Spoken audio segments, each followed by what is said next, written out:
I built my first biotech startup at 28, sold it at 32 for 47 million.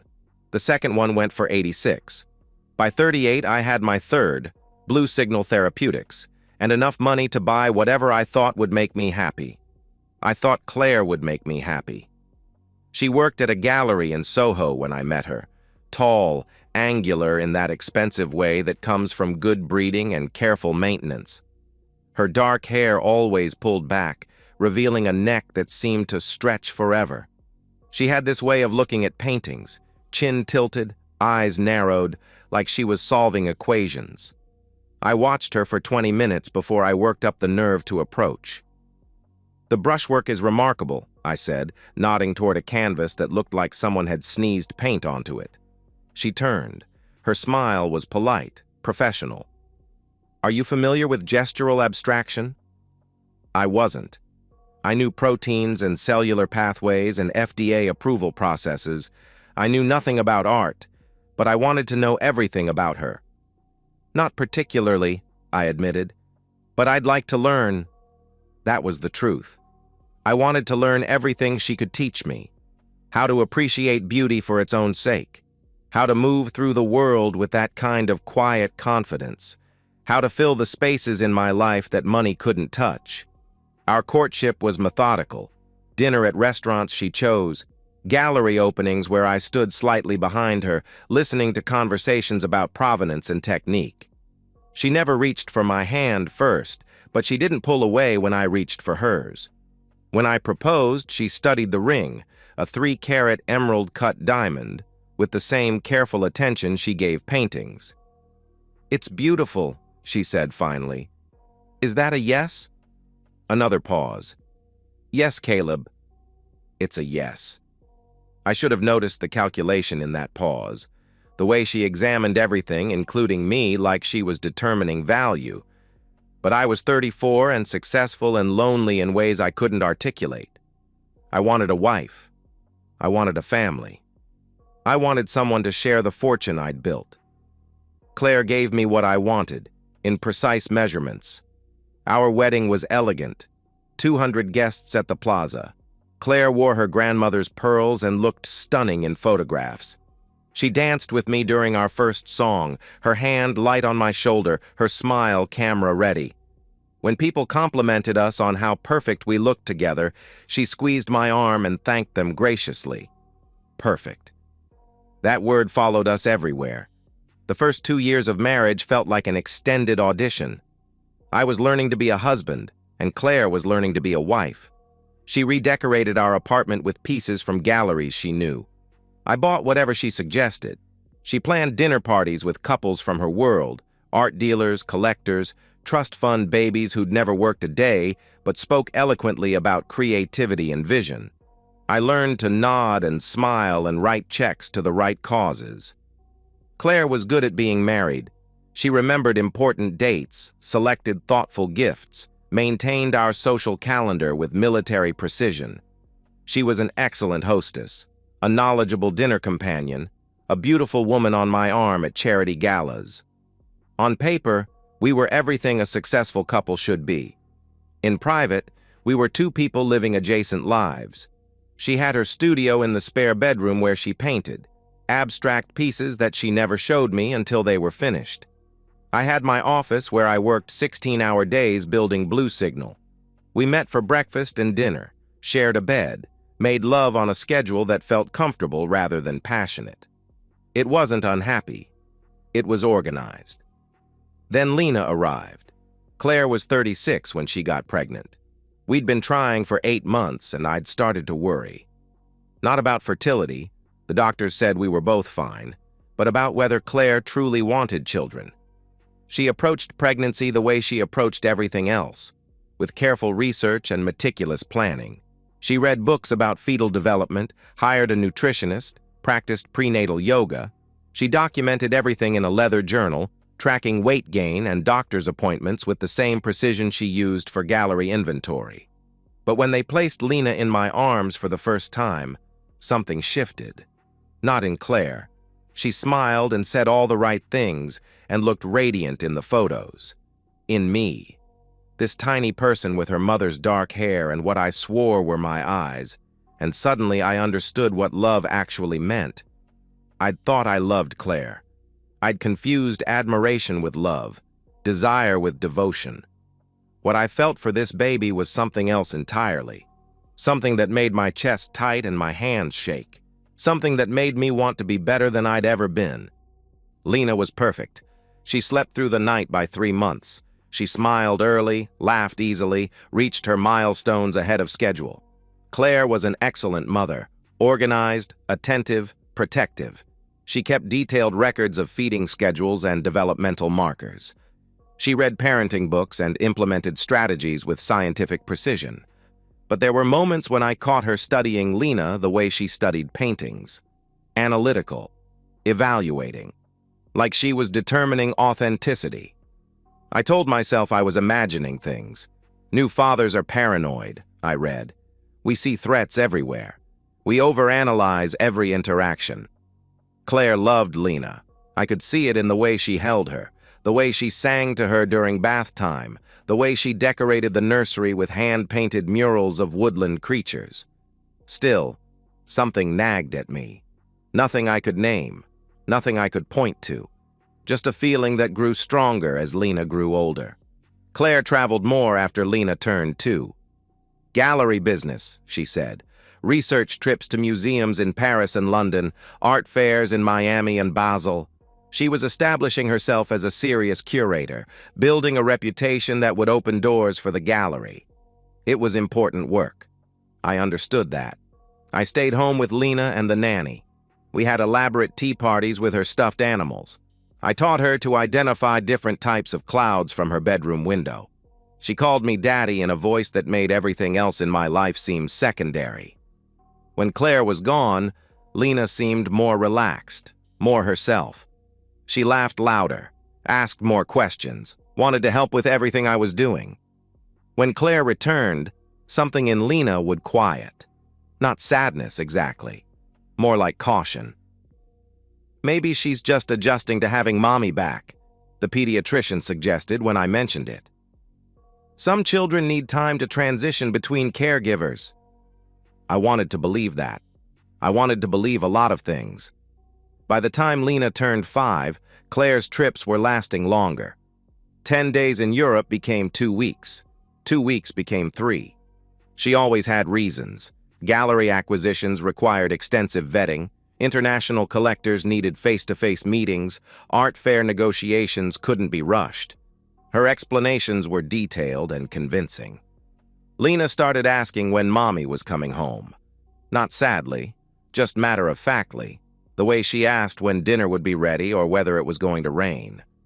I realized she'd learned not to expect too much from Claire's presence. I'd learned the same thing, though I hadn't admitted it yet. The night before Lena's 6th birthday, I sat in her room watching her sleep. She'd insisted on pigtails that morning, and they'd come partially undone during the day, leaving her hair messy across the pillow. Her breathing was soft and even. Her hands were curled into small fists under her chin. This was my daughter. This was the person I loved most in the world. This was the reason I worked so hard, saved so much, planned so carefully for the future. I should have been perfectly happy. Instead, I felt something cold settling in my chest. A question I didn't want to ask, a truth I didn't want to see. But it was there, waiting in the shadows of everything I'd chosen not to notice. Growing stronger every time Claire studied Lena with those calculating eyes. Every time Lena seemed to brace herself when Claire walked into a room. Every time I caught myself making excuses for why my perfect family never quite felt complete. The man who built futures had spent 6 years refusing to see the present clearly. But the present has a way of demanding attention. And mine was about to demand everything. Claire announces Lena's Quebec trip 3 weeks before her 18th birthday. "A college art tour," she says, spreading brochures across our kitchen counter like evidence. McGill has an exceptional program. So does Concordia. She needs to see her options. Lena stands beside her, nodding. She's tall now, almost as tall as Claire, with the same careful posture, the same way of holding her face perfectly still when she doesn't want to reveal what she's thinking. It's a good idea, I say, because it is. Lena's been accepted to several schools, but she's been vague about her preferences. Maybe seeing campuses will help her decide. We'll be gone 5 days, Claire continues. I've made appointments with admissions counselors, scheduled studio visits.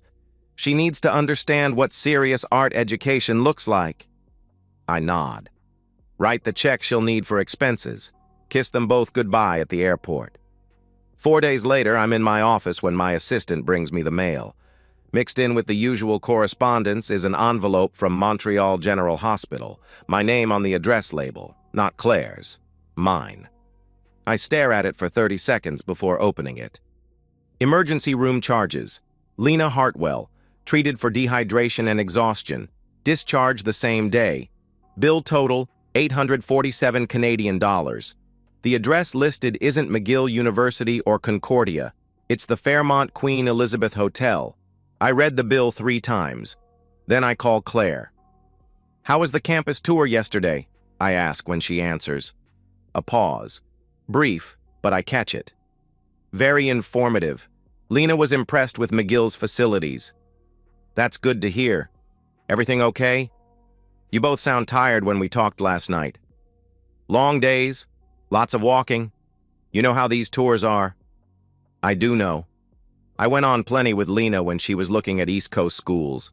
Universities don't generally schedule tours that require emergency room visits for dehydration. Did you see the Musée des Beaux-Arts? I ask. Of course. Lena loved the contemporary collection. I hang up and call the hospital. After 20 minutes of transfers and hold music, I reach someone who can access billing records. I'm calling about charges for my daughter, I say, reading them Lena's information. Yes, Mr. Hartwell.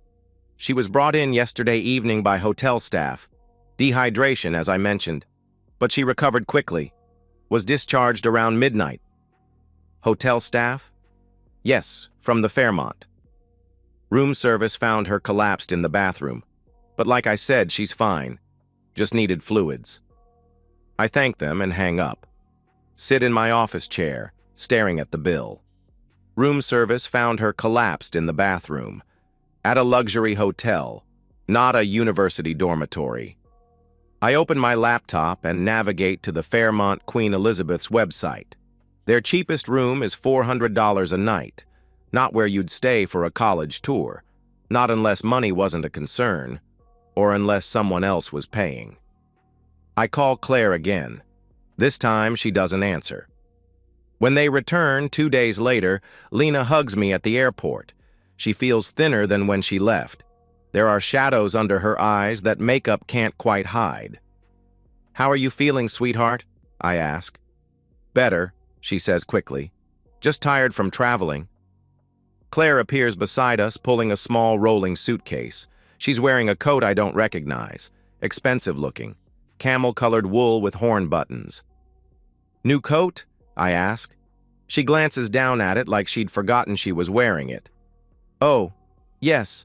Found it in a boutique near the hotel. I thought you were staying on campus. We were, most of the time. But the hotels near McGill were booked, so we had to stay downtown the last night. The last night. When Lena ended up in the emergency room. That must have been inconvenient, I say. A little.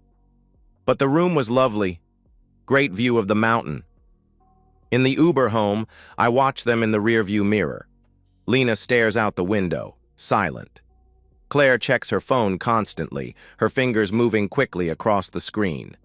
When we stop at a red light, I see her typing a message to someone named Alan. I don't ask who Alan is. That night, after Lena goes to bed, I find Claire in her studio. She's unpacking art books and postcards from museum shops, souvenirs from their educational trip. I got a bill from Montreal General, I say, her hands still on a book of Canadian landscape paintings. A bill? For Lena. Emergency room charges. She sets the book down carefully. Oh, that. She got a little dehydrated on our last day. Too much walking, not enough water.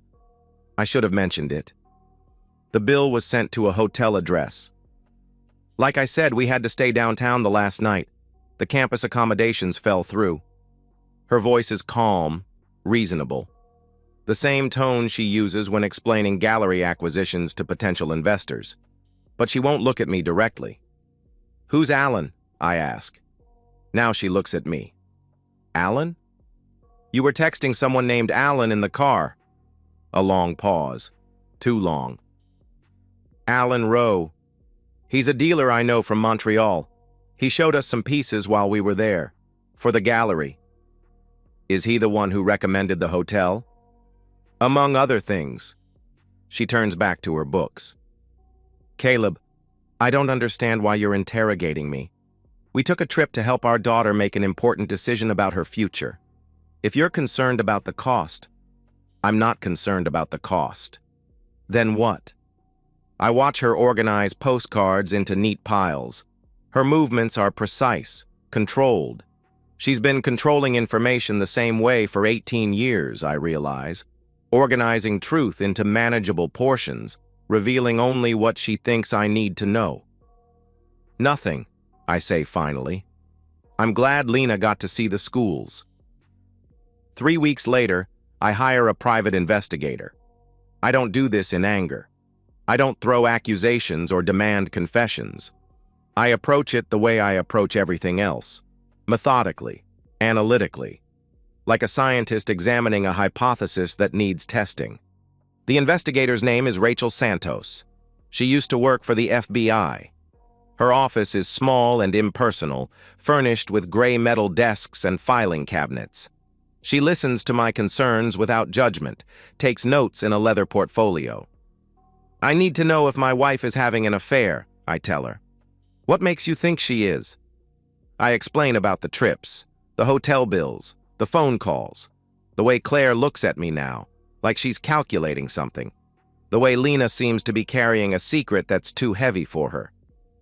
"How long has this been going on?" "I don't know. Maybe years. Maybe longer than that." Rachel nods. "We'll start with recent activity.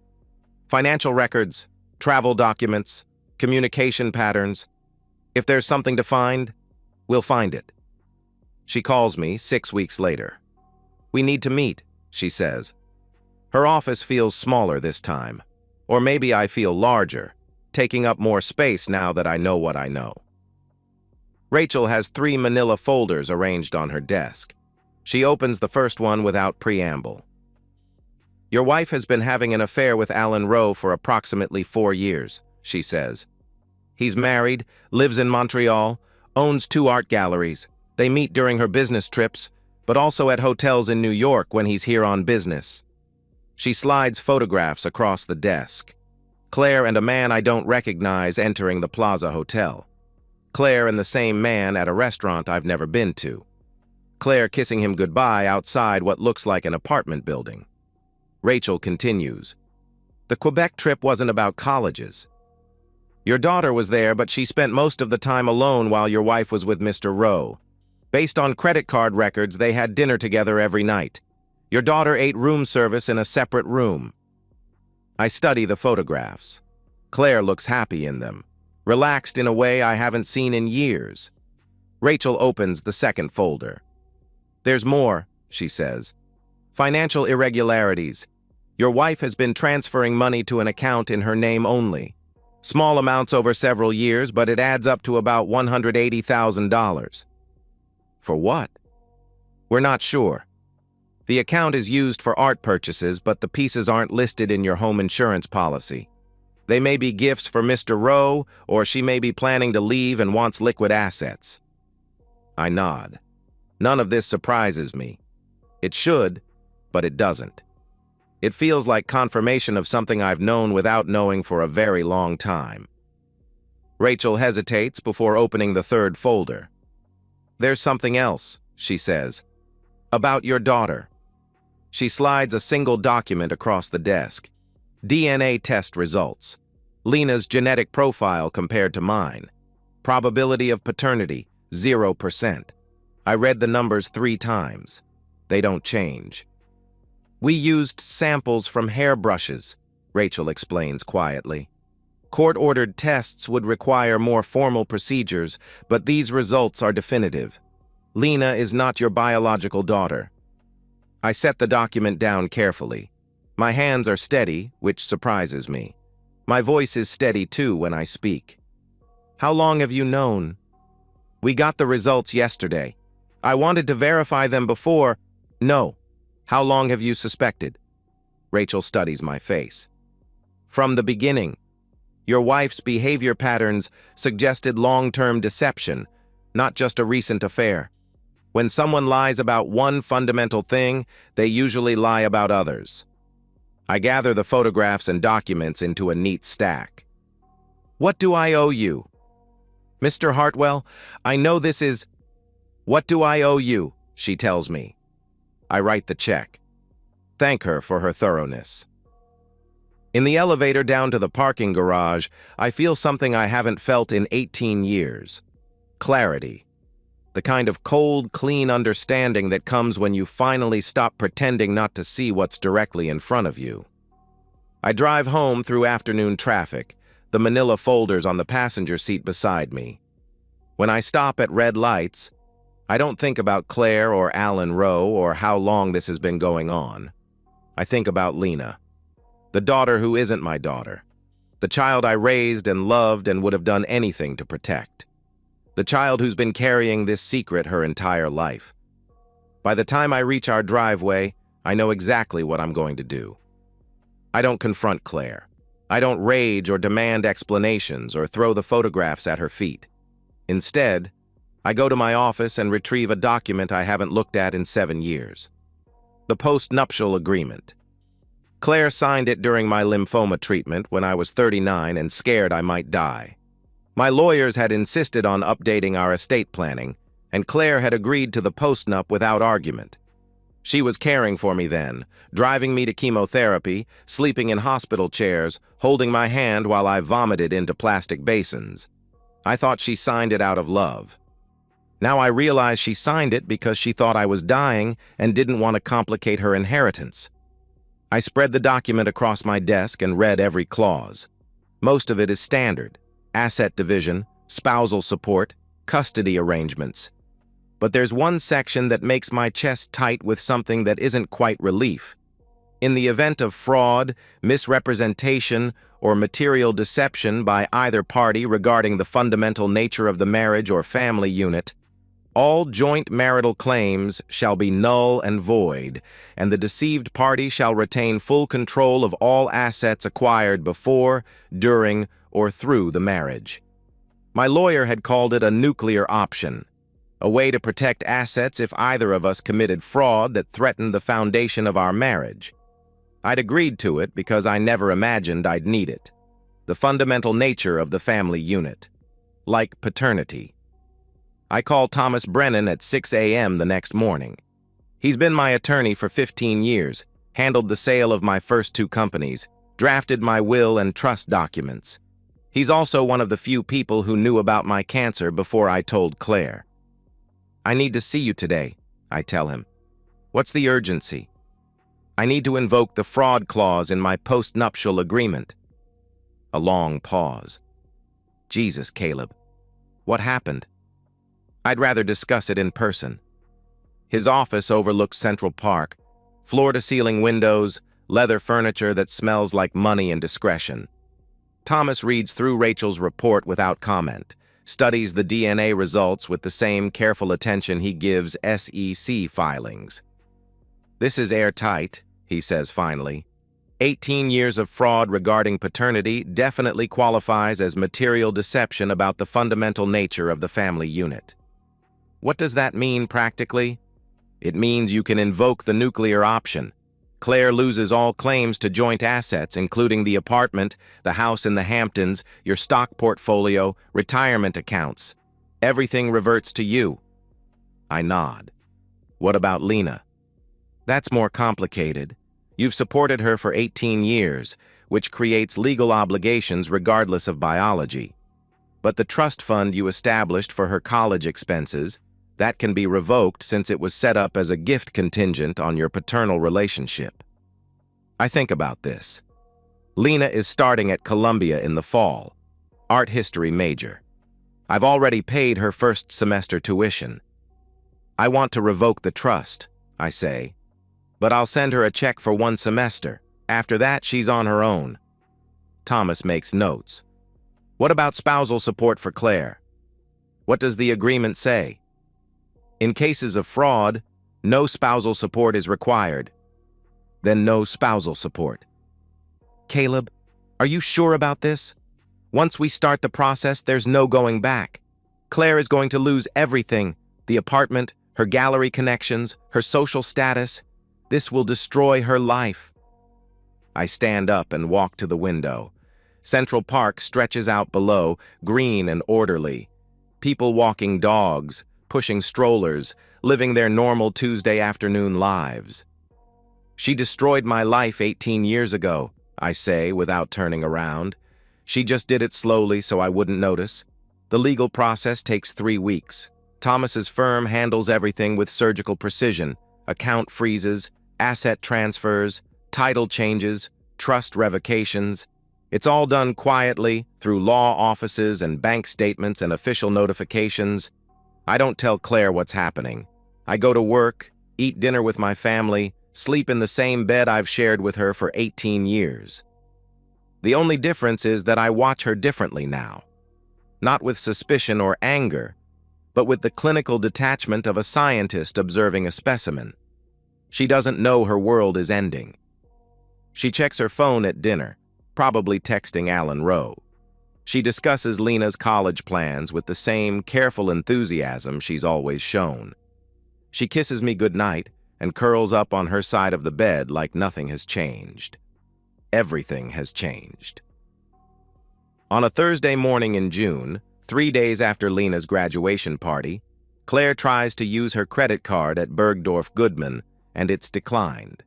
She calls the bank from the store and learns that all our joint accounts have been frozen pending legal review. She comes home white-faced and shaking. Caleb, there's something wrong with our accounts. The bank won't tell me anything except that there's a legal hold. I'm in my office, reviewing quarterly reports for Blue Signal. I look up from my laptop like I'm mildly concerned instead of completely prepared. A legal hold?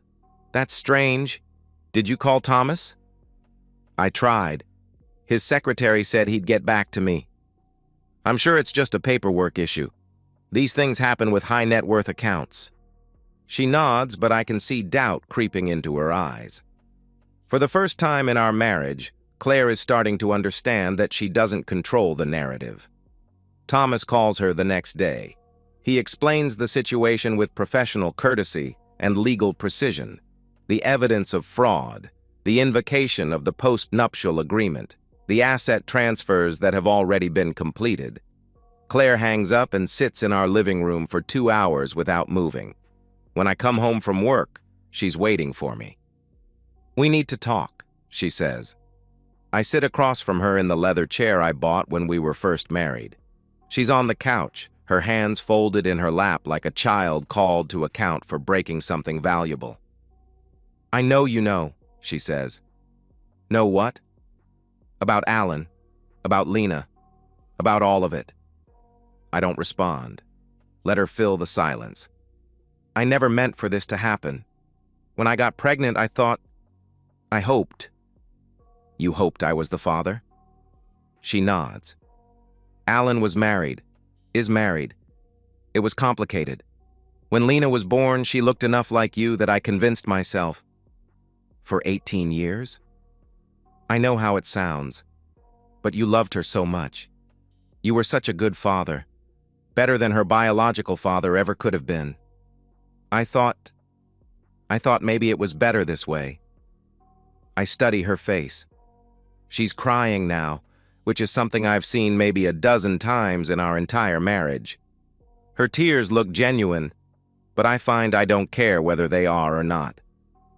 Were you ever going to tell me? I don't know. Maybe. When she was older. When it wouldn't matter as much. It matters now. I know. I know it does. But Caleb, please. Think about Lena. She doesn't deserve to lose everything because I made mistakes. You're right, I say. She doesn't deserve it. But she's not losing everything because you made mistakes. She's losing everything because you committed fraud for 18 years. Claire's face crumples. What can I do? How can I fix this? I stand up. You can't. It's already fixed. The next morning, I write Lena a check for $50,000, enough for 1 semester at Columbia, including room and board. I put it in an envelope with a letter that I rewrite 4 times before I'm satisfied. Dear Lena, I know you know the truth about your parentage. I'm sorry you've had to carry this secret for so long. You deserve better than that. This check will cover your first semester at Columbia. After that, you'll need to find other funding, scholarships, student loans, or help from your biological father. I realize this seems harsh, but continuing to support you financially would be enabling the fraud that has defined our family for 18 years. I want you to know that loving you was never a mistake. You were the best part of my marriage to your mother, even if our relationship was built on a lie. I hope someday you'll understand why I had to make this choice. I wish you well in your studies and your life. Caleb. I seal the envelope and leave it on her desk. By the time she reads it, I'll be gone. I spend the rest of the day packing. Not everything, just clothes and personal items that matter to me. Books, a few photographs from before Lena was born, my laptop and important documents.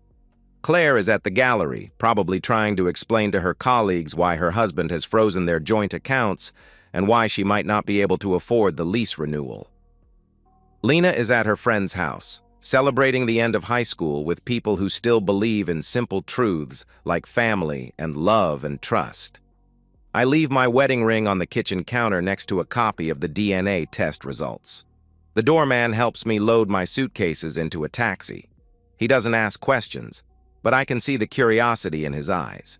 Mr. Hartwell leaving with luggage on a random Tuesday afternoon. No Mrs. Hartwell or Miss Lena to see him off.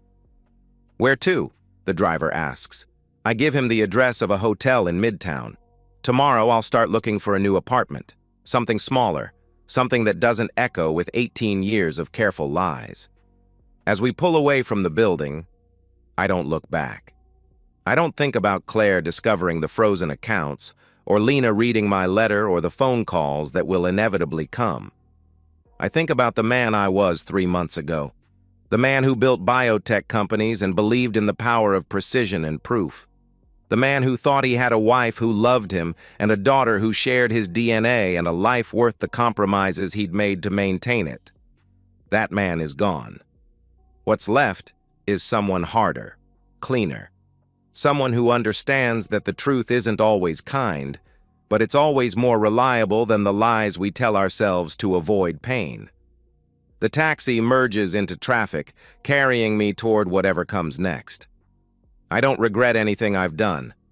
I regret everything I didn't do sooner. Claire tries to fight the asset freeze, but Thomas's documentation is thorough. Every bank account, every investment, every piece of property we owned jointly, all legally transferred to my name only. The post-nuptial agreement she signed during my cancer treatment becomes her undoing, each clause a wall she can't scale.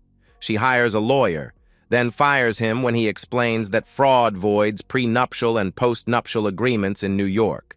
She hires another one. Same result.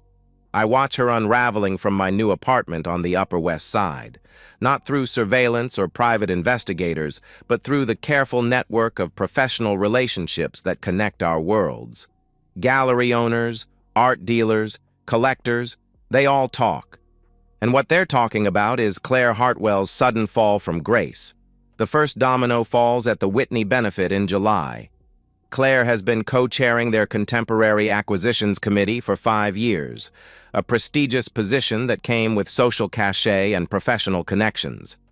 When her personal check for the auction bounces, whispers start circulating. Financial troubles, messy divorce, questions about her judgment. By August, her position at the Soho Gallery becomes untenable. Not because of scandal, the art world thrives on scandal, but because of liquidity. Gallery owners need partners who can invest in inventory, not employees who can't cover their own expenses. I don't orchestrate her professional demise.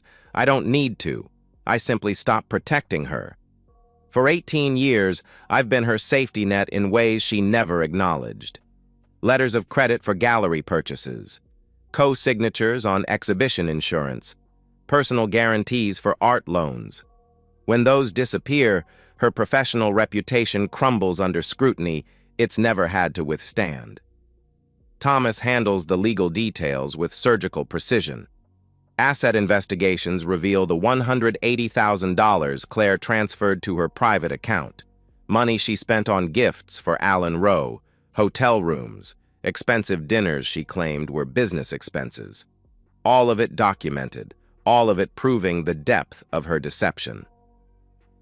The gallery lets her go in September, quietly, professionally, with a press release about pursuing new opportunities and exploring independent ventures. But everyone in the art world knows what it means when someone of Claire's supposed stature suddenly goes independent without startup capital. She's broke, she's unemployed, and she's completely unprepared for either condition. Alan Rowe stops taking her calls in October. I know this because Claire calls me, crying, at 2 in the morning. "He won't answer his phone," she sobs into my voicemail. 18 months of promises, and he won't even talk to me. I delete the message without listening to it completely.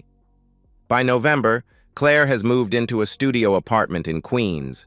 The building has thin walls and broken elevators and neighbors who don't know her name. It's the kind of place she would have sneered at during our marriage, a reminder of the life she could have had if she'd made different choices. She finds work at a small frame shop in Astoria. Minimum wage plus commission. She stands behind a counter helping customers choose matting for their children's artwork and wedding photos. A 42-year-old woman with an art history degree from Vassar, measuring glass for 8 hours a day. I know this because Lena tells me. She calls in December, 3 weeks before Christmas. "I saw Mom yesterday," she says without preamble. "She looks terrible. I'm sorry to hear that." "Are you?"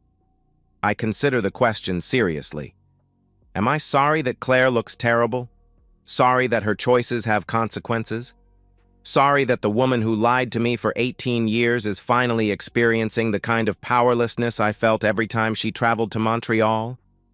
"No," I say finally. "I'm not sorry." Lena is quiet for a long moment. She's living in a place that barely qualifies as an apartment, working retail, eating ramen noodles for dinner. "How's school?" "Don't change the subject." "I'm not changing the subject. I'm choosing a different one." "You destroyed her life." "She destroyed her own life. I just stopped subsidizing it." Another silence. Longer this time. "The money you gave me only lasted 1 semester," Lena says finally. "I know. I had to take out loans for spring tuition, and I'm working at the campus bookstore 20 hours a week." "Good. You'll appreciate your education more if you're paying for it yourself." "That's cold, even for you." "Is it? Your mother and I paid for 18 years of your life. Your food, your clothes, your school, your activities, your medical bills, your college application fees. We gave you everything a child needs and most of what a child wants. Now you're an adult. Adults pay their own way. I'm your daughter." "No," I say quietly. "You're not." She hangs up. I sit in my apartment looking out at the Hudson River and feel something I haven't felt in months. Not regret, exactly. Loss. The ghost of what I thought I had, haunting the edges of what I actually have. Claire calls me directly 2 weeks later. I almost don't answer, but curiosity wins. "I know you hate me," she says. Her voice sounds different, smaller, rougher around the edges. "But please, just listen." I don't hang up. I don't speak either. "I made mistakes, terrible mistakes. I know that. But what you've done to me. Caleb, I can't even afford groceries. My landlord is threatening eviction. I applied for food stamps yesterday. And what? How can you be so calm about this? How can you just watch me fall apart and feel nothing? I felt plenty for 18 years. I'm tired of feeling. I never meant to hurt you. Yes, you did. Maybe not consciously, but every time you chose Alan over our marriage, every time you let me raise another man's child while lying to my face, every time you took my money and my trust and my love and used them to subsidize your betrayal, you meant to hurt me. You just didn't think you'd get caught. She's crying again. I can hear it in her breathing. What can I do? She asks. Tell me what I can do to make this right. Nothing. There's nothing you can do because there's nothing I want from you. Not apologies, not explanations, not promises to change. Nothing. Caleb, you wanted to know what it felt like to have everything you care about taken away from you. Now you know. I hang up and block her number. Spring arrives early in New York. By March, I've settled into routines that don't include either of them. Work at Blue Signal 3 days a week, enough to maintain control, not enough to let it consume me. Reading in the evenings, long walks through Central Park, dinners alone at restaurants where no one knows my name or my story. It's peaceful in a way my marriage never was. No schedules to coordinate, no social obligations to fulfill, no secrets to pretend not to see. I wake up when I want to wake up. I eat what I want to eat. I spend my money on things that actually make me happy instead of maintaining the illusion of happiness. The divorce is finalized in April. Claire doesn't contest anything. She can't afford to contest anything. The decree is 15 pages of legal language that boils down to a simple truth. She gets nothing because she deserves nothing. Thomas calls to tell me it's finished.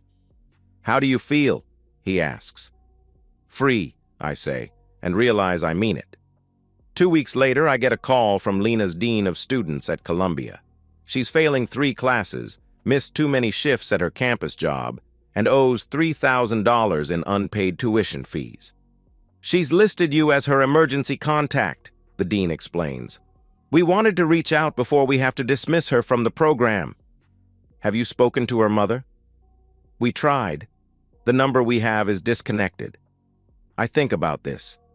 Lena, struggling through organic chemistry and art history seminars while working 20 hours a week to pay for ramen noodles and textbooks. Watching her GPA crumble under the weight of financial stress I could eliminate with a single phone call. What happens if she's dismissed? She'd lose her student visa status, since she's not a citizen. She'd have to leave the country or find another way to maintain legal status. Lena was born in Montreal during one of Claire's research trips. Another lie I should have questioned 18 years ago. I see, I say. Thank you for calling.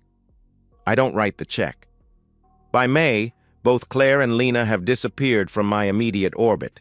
No calls, no texts, no mutual friends reporting their whereabouts or conditions. They've become ghosts, people who once shaped my daily life but now exist only in the peripheral awareness that they're somewhere in the world, dealing with consequences I set in motion. I should feel guilty about this.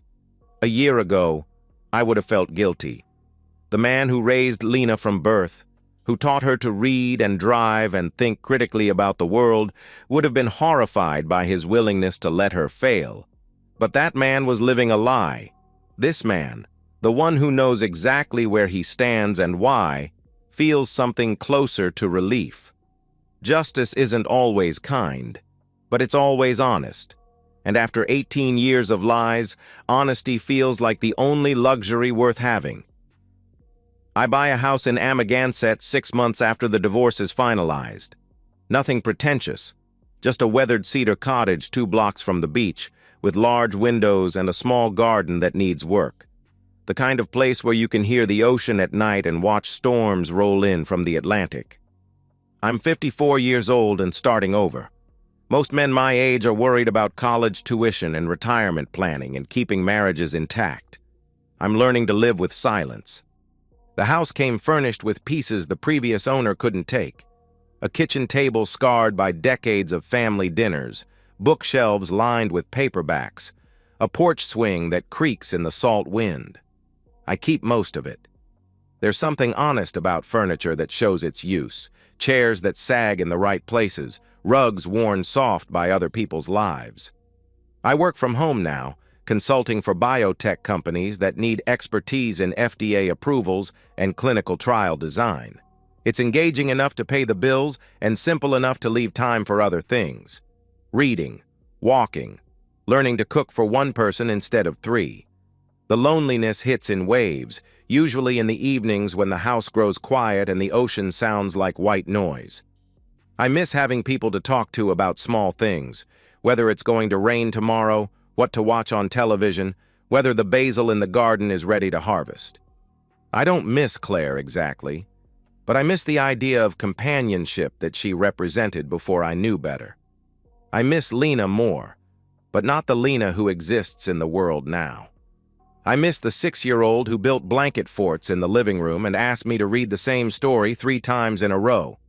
The 10-year-old who collected shells on the beach and made me identify cloud formations.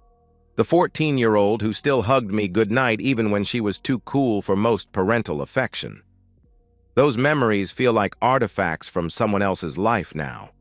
Precious, but untouchable. Evidence of love that was real even if the foundation beneath it was false. In August, I run into Dee at the farmer's market in East Hampton. She's buying tomatoes with her husband, looking prosperous and content in the way that money and good weather and stable marriages make possible. "Caleb," she says, her voice carefully neutral. "How are you?" "I'm well. You?" "Good. We're good." She glances at her husband, who nods politely and moves toward the corn stand, giving us space for a conversation he probably doesn't want to hear. "I heard about Claire," Dee says when we're alone. "And Lena. I'm sorry. Are you?" She studies my face, looking for something. Bitterness, maybe. Or signs of regret that would make her feel better about her own choices. "You always seemed like such a devoted father," she says finally. "I was. To the daughter I thought I had. But she's still the same person. Biology doesn't change who she is. Doesn't it? Because the person I thought she was would have told me the truth. The person I thought she was wouldn't have let me live a lie for 18 years. Dee's face softens. She was a child, Caleb. She didn't choose to be born into this situation. No, but she chose to perpetuate it. Every birthday card that said Dad, every Father's Day gift, every time she let me believe we shared something real, those were choices. Maybe she was protecting you? From what? The truth? The only thing I needed protection from was the lie. Dee nods slowly. I heard she had to leave school. I heard that too. And Claire's working in a frame shop in Queens. So I'm told? We stand in silence for a moment, surrounded by the cheerful bustle of people buying vegetables and fresh bread and flowers for their weekend dinner parties. Normal people with normal problems and normal secrets that don't unravel entire decades. Do you ever wonder if you went too far? Dee asks. I consider this seriously. Do I wonder? In the dark hours before dawn when sleep won't come, do I question whether my response was proportionate to their betrayal? No, I say finally. I wonder if I should have done it sooner. Dee's husband returns with a bag of corn and peaches. I wish them both a pleasant afternoon and walk back to my car. That evening I sit on the porch swing with a glass of wine and watch the sun set over the bay. The water turns gold, then orange, then deep purple as darkness settles over the water. Lights begin to flicker on in houses across the bay. Other people settling into their evening routines. Other families gathering around dinner tables. I don't envy them exactly, but I remember what it felt like to be part of something larger than myself. To have people who depended on me, who shared my concerns about mundane things like grocery lists and school pickup times, and whose turn it was to take out the trash. The silence felt liberating at first. Now it sometimes feels like exile. My phone buzzes with a text from an unknown number. I saw Dee today. She said she talked to you. I know you probably won't read this, but I wanted you to know that I think about you every day. Both of you. I know sorry isn't enough. I know nothing is enough. But I am sorry. For all of it. C. I read it twice, then delete it without responding. Claire's apologies are 18 years too late and approximately worthless. They're not for me anyway. They're for her, attempts to alleviate guilt that should be permanent. Some mistakes don't deserve forgiveness. Some betrayals don't earn redemption. I finish my wine and go inside to make dinner. Salmon with herbs from the garden, rice pilaf, a salad with tomatoes I bought at the same stand where Dee was shopping. I eat slowly, savoring flavors I actually chose instead of meals planned by committee and compromise. After dinner, I walk down to the beach. The ocean is calm tonight, waves lapping gently against the sand. A few other people are walking their dogs or watching the last light fade from the western sky. I nod to them as we pass, brief acknowledgments between strangers sharing the same temporary moment. This is my life now. Quiet, solitary, honest. I choose what to eat and when to eat it. I choose what books to read and what music to listen to and how to spend my Saturday afternoons. I choose to remember the good parts of raising Lena while acknowledging the deception that made those memories possible. I choose not to regret the 18 years I lost, because regret is just another form of living in the past. Standing at the edge of the continent, watching waves roll in from 3,000 miles of open ocean, I feel something I haven't felt since before I knew the truth. Peace. Not happiness exactly. That might come later, or it might not. But peace with the choices I've made and the life I'm building from the wreckage of the life I thought I had. The moon rises over the water, casting a silver path across the waves. I follow it with my eyes until it disappears into darkness, then turn and walk back toward the house, where every light I see burning is one I turned on myself. Behind me, my footprints mark a straight line in the sand. No detours, no hesitation, no looking back.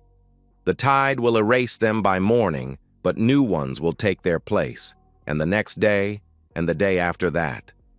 I have time now, time to waste, and time to savor, and time to spend however I choose. Time to build something real instead of maintaining something false.